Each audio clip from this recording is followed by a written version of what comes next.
Joe Biden will leave the White House deporting more immigrants than Donald Trump during his first term. New data shows that President Biden's administration has deported more undocumented immigrants than his predecessor, Donald Trump. While Biden promised a more compassionate approach to immigration, his term ends with policies that have removed over 2.5 million people. My name is Juan Diego Ramirez, and this is my breakdown. Joe Biden campaigned on the promise of reforming the nation's immigration system.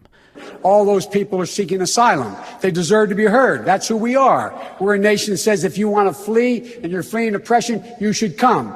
But as he leaves office, data from U.S. Immigration and Customs Enforcement, ICE, tells a different story. According to ICE, a fiscal year of 2024 report, over 271,000 immigrants were deported, the highest annual total in a decade, surpassing any year under Donald Trump, whose peak deportation reached over 260,000 in fiscal year 2019.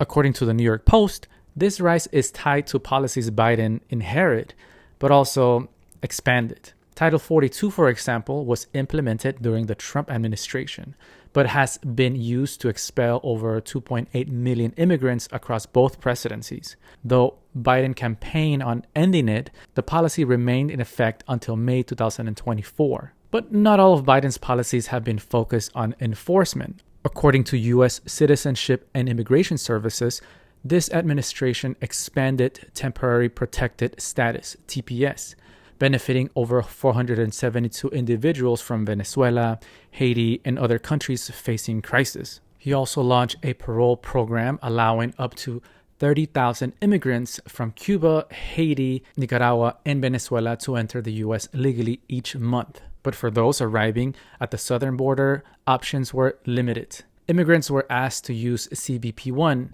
a mobile app rolled out by the Biden administration to schedule asylum appointments. But some users say the app never worked. The American Immigration Council noted that technical glitches and limited slots left thousands unable to access asylum protections. Despite these hurdles, advocates say Biden's approach differed in tones from Trump's. While Trump emphasized on zero-tolerance strategy and constructed border walls, Biden framed immigration as a humanitarian issue. Still, critics say the results often felt the same. People were still getting deported en masse, and family separations did not halt. According to ProPublica, around 300 children were separated from their parents in 2024 alone, and in some cases, U.S.-born children were deported along with their parents. Experts argue that both administrations relied too heavily on enforcement without addressing the root causes of immigration: violence, economic instability, and climate change in immigrants' home countries. As Biden concludes his term, the question remains whether his policies will leave a lasting mark on the immigration system or if they represent the latest chapter in a cycle of enforcement-first strategies.